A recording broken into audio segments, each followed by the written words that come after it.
Do you ever wake up, stare at the ceiling, and wonder why the hell you're still dealing with the same bullshit? Same relationship patterns, same toxic cycles, same self-sabotage. Like, wow, I really thought I had my life together this time. I thought it'd be different this time. And yet, here I am again. Shocker. What the fuck, right? Or maybe you're sitting there sipping your coffee, convincing yourself, this time's different, even though you know damn well you're about to make the same mistake that you always make, but in a different way, right? The definition of insanity is your best friend. You do the same thing and you're expecting a different result. I mean, let's be honest, just for a second. If we were really as self-aware as we pretend to be, we wouldn't still be stuck in the same self-destructive loop like a scratch CD from 2002. And yet, here you are. Yep. And I need you to hear me on this, okay? Because it's not because you're weak. It's not because you don't want change. It's because your brain is actively fighting against all change. So today, we're actually going to be ripping all that shit apart, because I'm not about to sit here and let you gaslight yourself into believing this is just bad luck or the universe is playing some sick joke on you, okay? This is part 1 of a 5-part series. So let's get ready to rumble, right? Because this is science, your brain's wiring, your nervous system's autopilot, and all the sneaky ways your mind keeps you stuck in patterns that are literally destroying your sense of self, your relationships, and your overall sanity. And once you see it, once you catch your brain in the act, you can finally start taking your damn power back. And that's what you're trying to do, right?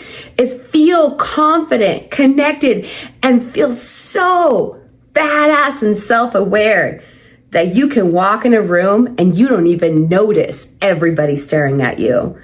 This episode is the moment we stop blaming the universe, your ex, and that childhood trauma that you keep shoving under the rug. You're like, no, later. And we start actually rewiring your brain so you can stop living in the same sad rerun of your life. Let's fucking go. Welcome to the carnival. I'm the ringleader now. Won't hear a sound at all as I bury you 6 feet underground. All right, why you keep the same damn patterns? So you want change. You swear you're done with the toxic cycles, the self-sabotage, the habits that keep wrecking your relationships, your confidence, and your sense of self. But if that were true, then why the hell are you here right now? Why are you still dealing with the same relationship issues? Why are you still composing the same tragic late night text to someone who's already proven they don't give a shit about what you have to say or your feelings or your emotional capabilities, right? Why are you still convincing yourself that this time is going to be different when deep down you know it's not going to be different, but you hold on to the idea of it being different, right? And don't you dare say it's just bad luck or it's just who I am. No. This isn't the universe testing you. This is your brain running a rigged ass game, okay? Because most of what you do every single day, it's not even a choice. It's just an automatic loop that your brain has been putting you in on repeat. Because here's a fun fact. Your brain doesn't actually care about you healing. It doesn't care about your vision board, your therapy sessions, or that one deep quote that you reposted last week. It cares about one thing: protection and predictability. Now, if you grew up in chaos, your brain is wired to find chaos. If you spent years stuffing down your emotions like an overpacked suitcase, your brain will make damn sure that you keep doing it, even if it's destroying each and every relationship in your life. And if you don't believe that it's destroying those relationships, just ask the relationships you have, or the lack of your child wanting to have conversations with you and connect with you. Now, if your past taught you that being vulnerable leads to pain, your brain will make shutting down feel like second nature. That's why when, even though you know better, you still find yourself repeating the same toxic patterns.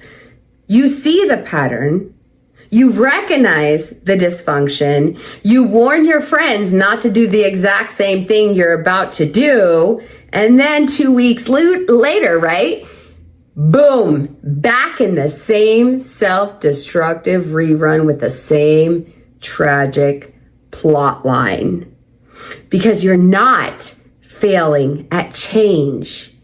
Your brain is actively fighting against you making changes.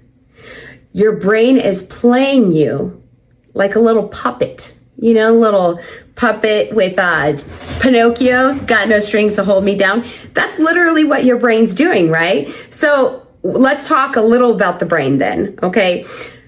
We'll start with the hippocampus, the part of your brain that stores memory and builds associations. This little gremlin, and yes, I just call the hippocampus a gremlin, because what it does is it spends your entire life writing you and wiring you for what feels normal to you. Not what's healthy, not what's good, just what feels familiar. What you know, that's what it's doing. That's why the second you meet someone who triggers your old wounds, you swear you've found your soulmate. No, you didn't. That's why you say, I just love the mystery, when really you're just trauma bonding with a walking red flag. And you're like, oh no, it's just different this time because I've worked on me. So everything's gonna be different, right? That's why toxic relationships, they feel like passion, and stability feels like watching paint dry. You're just watching it. Nobody likes to do that. Like Bob Ross painting, you're just watching him. Nobody just watches the paint dry on it. So anyways, your hippocampus is working overtime to push you toward what you already know. Even if what you know has only ever wrecked your entire self-awareness. And guess what? You don't even realize that all of this is happening because your brain isn't trying to keep you happy. It's trying to keep you alive. Survival of the fittest. You know what I'm talking about? And then comes your amygdala. So amygdala, that's like the drama queen of your brain. The little panic button that screams, danger, anytime something feels off. It doesn't just react to physical threats, it reacts to emotional ones too. So if your past has taught you that emotional closeness leads to abandonment, rejection, right? That love means conditions and expectations. That being seen means being judged. And then your amygdala will sound the alarm anytime you get too close to real intimacy. And that's when the sabotage kicks in. It will make your heart race when someone treats you too well. And you're like, oh my God, they're treating me too well. And you start making excuses, right? It will make you start looking for red flags in a perfectly healthy relationship. And you're the red flag in the relationship, but you're like, no, he just wasn't for me. He didn't have his shit together. And you can't even explain what having his shit together means, right? It will push you to ruin something good before you can get hurt. You don't think that's what's going on because you're really good at making excuses for yourself. And before your logical brain even gets a chance to step in, prefrontal cortex, by the way, you're already pulling away, shutting down, or convincing yourself that you just weren't that into them. They just weren't the one. It's fine. It's fine. So everybody is just not the one. What I tell my kids is when everybody else seems to be the problem, who's the real problem, right? You weren't bored. You were losing control over your damn walls. You think you're over analyzing because you're smart, but really you're scanning for proof that this person will let you down, just like everyone else has to you in your world. You think you're just waiting for the right person, but really you're waiting for a level of emotional safety that you have to build for yourself first. And you're so unwilling to even build it because it's uncomfortable and it's too hard. Because love, connection, trust, those aren't things that just happen to you. They're things you have to train your nervous system to tolerate. And if you don't, you're gonna keep running from the very things that you claim that you want. So, how do you stop breaking the patterns? Like actually breaking the patterns for real this time? Well, the first step to breaking free from this cycle is recognizing when you're running on autopilot.